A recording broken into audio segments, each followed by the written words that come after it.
Patrolling the waters off Somalia's lawless coast has dragged in the neighbours of some 24 countries. But there is light at the end of the tunnel. The first 9 months of this year saw only 70 pirate attacks, compared to almost 200 in the same period last year. Alan Cole, who runs anti-piracy efforts for the UN Office on Drugs and Crime, says this is not just because of foreign warships in the Gulf of Aden. The decline in piracy is largely attributable to the presence of private security companies on vessels going past the most dangerous part of Somalia and deeper into the Indian Ocean. And those private security companies are providing very effective protection from pirates. In fact, no vessel has been effectively pirated whilst it's had a private security company on board. That's the main reason for it.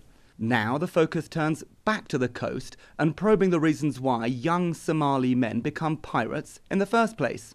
Henry Wamwayi, a food expert for the African Union, says the pirates were originally fishermen who were losing catches to foreign vessels.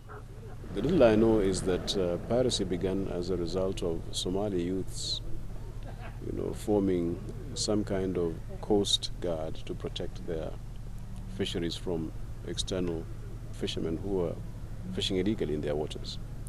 And I think at one point they arrested a boat and then asked for compensation. And they were paid compensation, so it became an avenue now for revenue generation and grew into a big menace.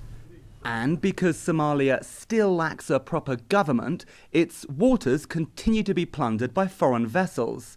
That is according to Amina Farah Arshe, who runs a fishing business in the breakaway northern region of Somaliland. Nobody gave them permission.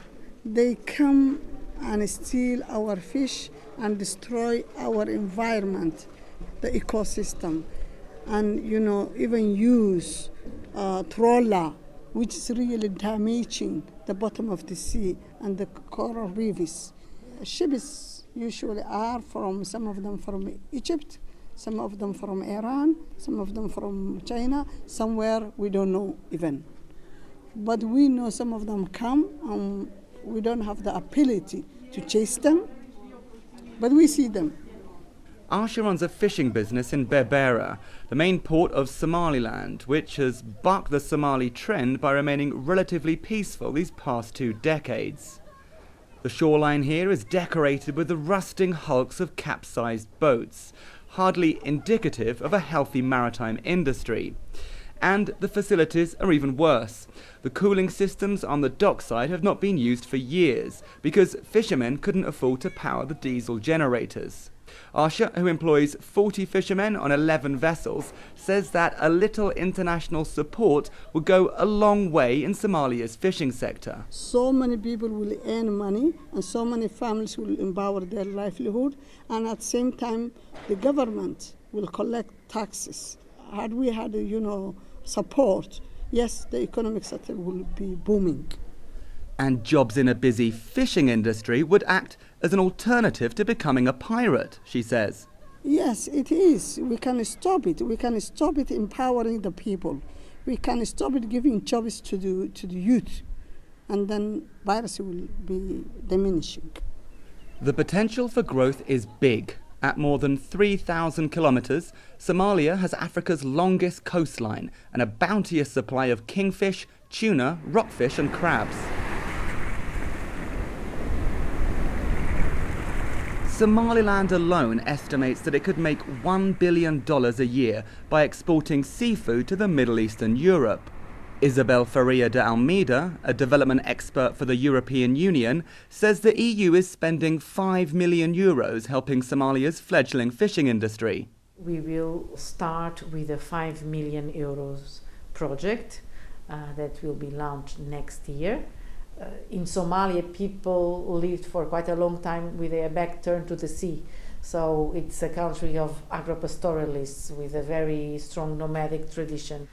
We think that there is a huge potential for the consumption and even the export of fish. So, Somali fishermen gave up their nets and rods and became pirates because foreign vessels were stealing their catch. Now, foreign donors are spending cash to try and nudge pirates back into their fishing boats for an honest day's labour. Will it work?